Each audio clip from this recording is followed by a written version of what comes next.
ನಮಸ್ಕಾರ, ನನ್ನ ಹೆಸರು ಮಹೇಶ್ ಕುಮಾರ್. ನಾನು ಸ್ಯಾಂಡಲ್ ರೋಸ್ ಕಾನ್ವೆಂಟಲ್ಲಿ ಕನ್ನಡ ಶಿಕ್ಷಕ ಆದರೂ ಕೂಡ ಆಂಗ್ಲ ಭಾಷೆಯ ಅಕ್ಷರದ ಜ್ಞಾನ ಇರಬೇಕು. ಯಾಕಂದರೆ ನಾವು ಯಾವುದೇ ಒಂದು ಸಹಿ ಮಾಡಬೇಕಾದ್ರೂ ಅಥವಾ ಇವಾಗ ಬೇಸಿಕ್ ಆಗಿದೆ ಇಂಗ್ಲೀಷು, ನಾವು ಹೇಳ್ತೀವಿ ಅಕ್ಷರ ಅಂದರೆ ನಾಶವಾಗದೇ ಇರೋದು ಅಂತ. ಅಂದರೆ ಇಂಗ್ಲೀಷಲ್ಲಿ ಲೆಟರ್ ಅಂದರೆ ನಾಶವಾಗದೇ ಇರೋದು ಯಾವುದಪ್ಪ ಅಂದರೆ ಲೆಟರ್. ಆ ಲೆಟರ್ನೇ ನಾವು ಸರಿಯಾದ ರೀತಿಯಲ್ಲಿ ಅಭ್ಯಾಸ ಮಾಡಿರೋದಿಲ್ಲ, ಅಥವಾ ಅದು ನಾವು ಓದ್ತಾ ಇರ್ಬೇಕಾದ್ರೂ ಕೂಡ ನಮಗೆ ಸರಿಯಾದ ರೀತಿಯಲ್ಲಿ ಹೇಳ್ಕೊಟ್ಟಿರಲ್ಲ.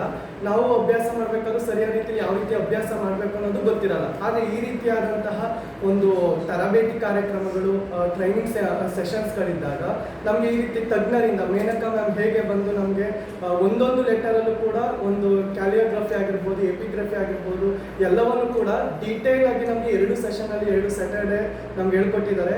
ಇದರಿಂದ ನಮ್ಗೆ ಏನಾಗುತ್ತೆ ಅಂದರೆ ನಮ್ಮ ಒಂದು ಸೈಕಾಲಜಿ ಇಂಪ್ಯಾಕ್ಟ್ ಕೂಡ ಲೆಟರ್ಸ್ ಮೇಲೆ ಬರುತ್ತೆ. ಮತ್ತು ಮೈಂಡ್ ಸೆಟ್ ವಾಯ್ಸ್ ನಮ್ಮ ಲೆಟರ್ನಲ್ಲಿ ಬರೋದ್ರಿಂದ ನಮ್ಮ ಲೆಟರ್ನ ಸರಿ ಮಾಡಿಕೊಂಡ್ರೆ ನಮ್ಮ ಮೈಂಡ್ ಸೆಟ್ ಸರಿಯಾಗುತ್ತೆ ಅನ್ನೋಂತಹ ಒಂದು ಜೀವನದ ಸಂದೇಶನೂ ಕೂಡ ನಮಗೆ ಈ ಅಕ್ಷರದಲ್ಲಿ ಸಿಗುತ್ತೆ. ಆ ಅಕ್ಷರದ ಜ್ಞಾನವನ್ನು ಮತ್ತೆ ಸರಿಪಡಿಸುವಿಕೆಯಂತಹ ಹಾದಿಯನ್ನು ಹೇಳ್ಕೊಟ್ಟಿರುವಂತಹ ಮೇನಕಾ ಮ್ಯಾಮ್ ಅವರಿಗೆ ನಮ್ಮ ಸ್ಯಾಂಡಲ್ ರೋಸ್ ಕಾನ್ವೆಂಟ್ ತಂಡದವರಿಂದ ನಾನು ಧನ್ಯವಾದ ಹೇಳ್ತೀನಿ. ಇದೇ ರೀತಿ ತರಗತಿ ಎಲ್ಲರಿಗೂ ಸಿಗಲಿ, ಎಲ್ಲರ ಅಕ್ಷರವೂ ಕೂಡ ಸರಿಯಾದ ರೀತಿಯಲ್ಲಿ ಸಿಗಲಿ. ಅದನ್ನು ನಾವು ಶಿಕ್ಷಕರಾಗಿರೋದ್ರಿಂದ ಕೂಡ ನಾವು ಸರಿಯಾದ ರೀತಿಯಲ್ಲಿ ಅದನ್ನು ಅಭ್ಯಾಸ ಮಾಡಿಸೋದ್ರಿಂದ ಎಲ್ಲರೂ ಅಕ್ಷರವೂ ಕೂಡ ನಾಶವಾಗದೇ ಇರೋ ರೀತಿಯಲ್ಲಿ ಸ್ಪಷ್ಟವಾಗಿರುತ್ತೆ ಅಂತ ಹೇಳ್ತಾ ಇದ್ದೀನಿ. ಧನ್ಯವಾದಗಳು.